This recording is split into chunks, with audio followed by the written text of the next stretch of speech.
like Souls-like games? Then, today I'm here with 13 Souls-like games that you can satisfy your soul hunger. Each game will attract your curiosity with its unique art design and mechanics, and will increase your desire to play. If you are ready, let's start the video without further ado.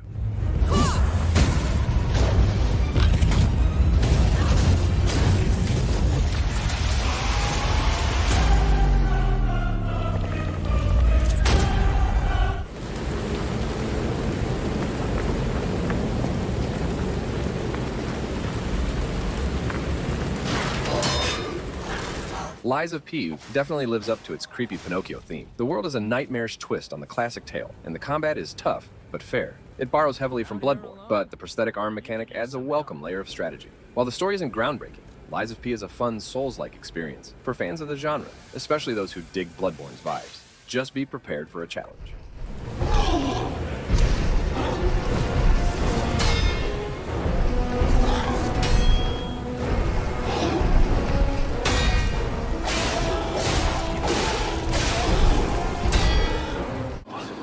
Nioh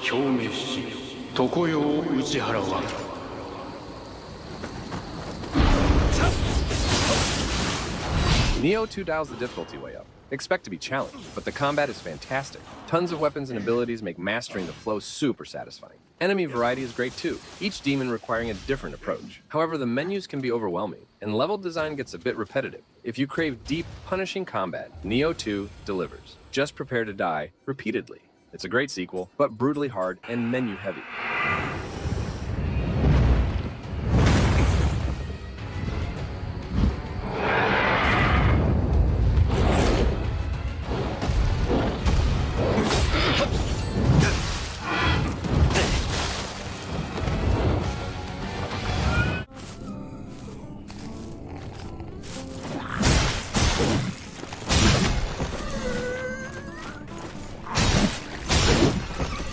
Mortal Shell throws you into a hauntingly beautiful world with brutal combat. You inhabit different bodies, each with unique weapons. Mastering how to harden your shell for defense and counterattacks is rewarding, but challenging. The world can be repetitive, and enemy variety is limited. Losing currency upon death stings, but if you crave a tough Souls-like with a unique body-swapping twist, Mortal Shell is worth a try. Just expect to die repeatedly.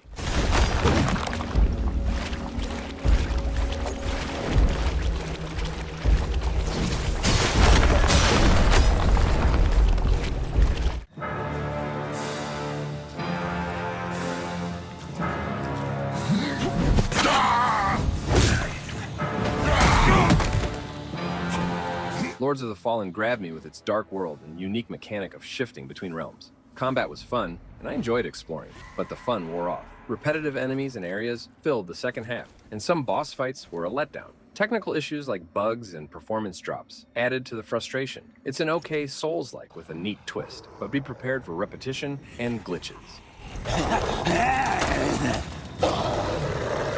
Give me that lamp.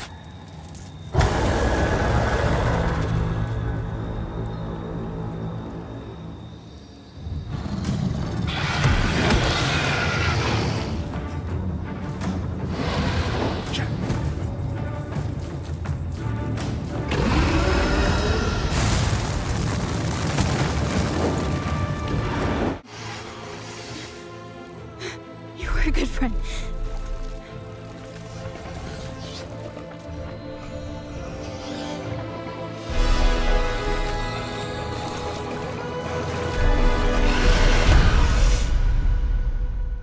Remnant 2 throws you headfirst into a brutal world. It's like Dark Souls with guns, but with a cool twist. You travel between creepy dimensions, fighting even nastier enemies. The worlds are diverse, the enemies surprising, and the combat intense. You'll be dodging, shooting, and looting your way to victory, especially if you team up with friends. It's challenging, but super rewarding. Just expect to die a lot. That's part of the fun.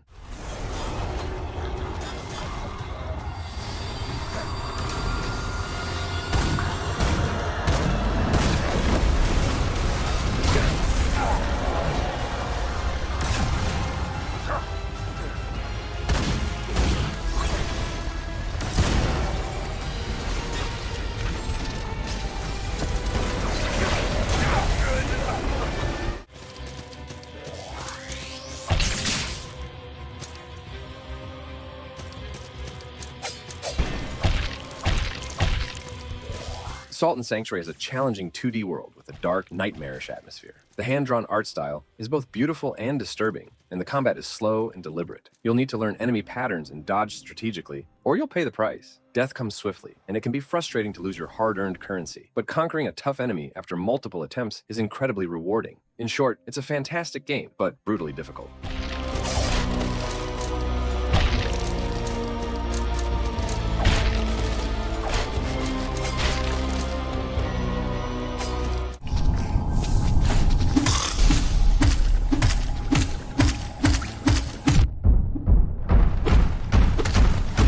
Hollow Knight's beautiful hand-drawn world and Metroidvania-style exploration had me hooked. Combat is challenging but fair, with a soul mechanic that eases frustration. However, the sprawling world can be confusing, and the story requires piecing together through exploration. It's not for everyone, but for those who love discovery, tough combat, and a beautiful atmosphere, Hollow Knight is a gem.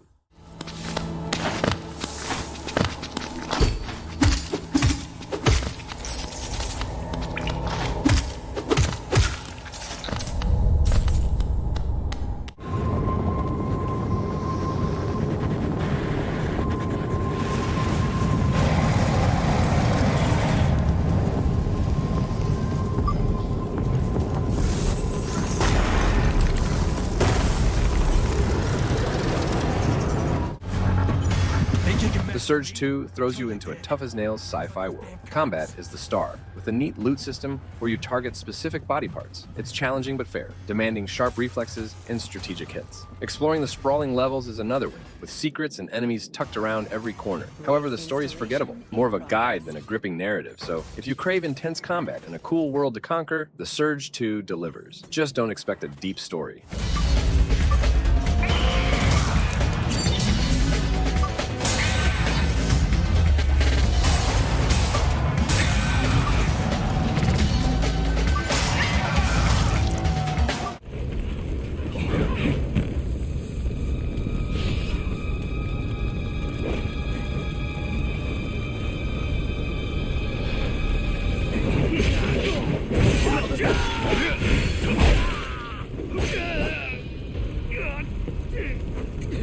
Wolong's combat shines. Mastering the parry system to deflect enemy attacks and stay aggressive is rewarding. But be warned, the difficulty can be rough. Some early bosses feel brutal, and certain areas drag on. Still, if you crave challenging action, RPG combat, Wolong delivers. It's a solid Souls-like, with a unique historical fantasy setting, but uneven difficulty and repetitive enemies hold it back. Fans of Nioh or Sekiro will likely enjoy it, but newcomers might want to tread carefully.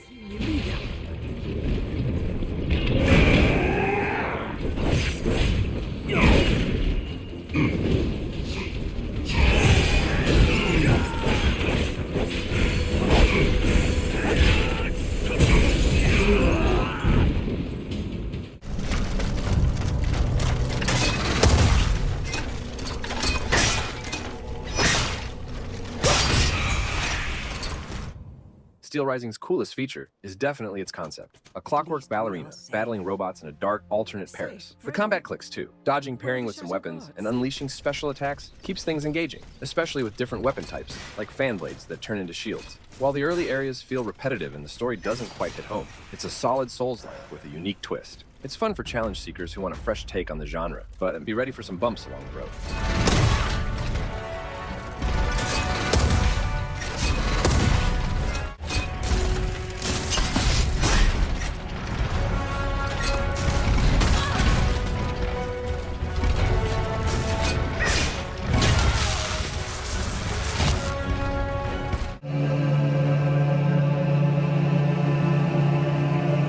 Penitent one, you who carry the painful guilt in your cracked hands.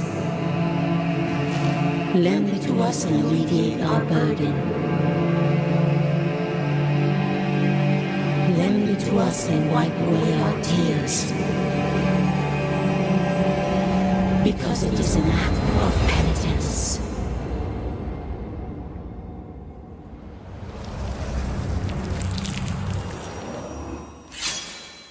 Blasphemous hooked me with its grim, religious horror vibes. The pixel art is amazing. All bloody details and twisted creatures. The combat is satisfyingly tough. One wrong move and you're toast. But after a while, the frustration set in. Backtracking through those creepy landscapes to find new areas got old. The story itself is interesting, but piecing it together from scraps of hidden lore felt more like work than fun. If you're a fan of super hard games with cryptic stories, Blasphemous will be your cup of tea. But for casual gamers, it might be a bit too punishing.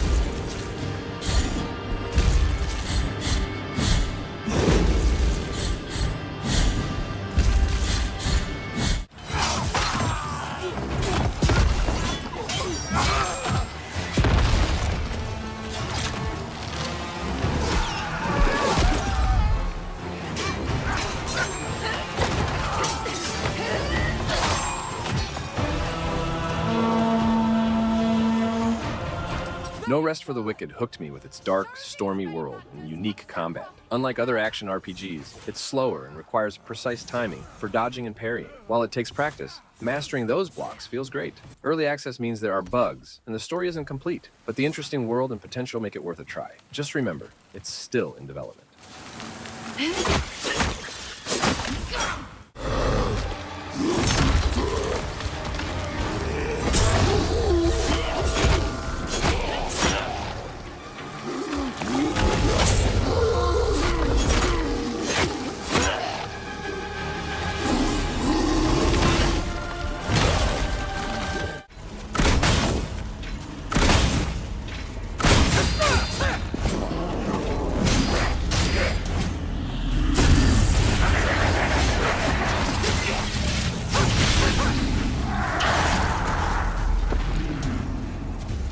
Code Vein scratched my itch for a tough action RPG. Building my character and experimenting with blood codes was awesome. I could switch between fast dodging and slow tanking, which kept combat interesting. The world and story, however, felt a bit bland.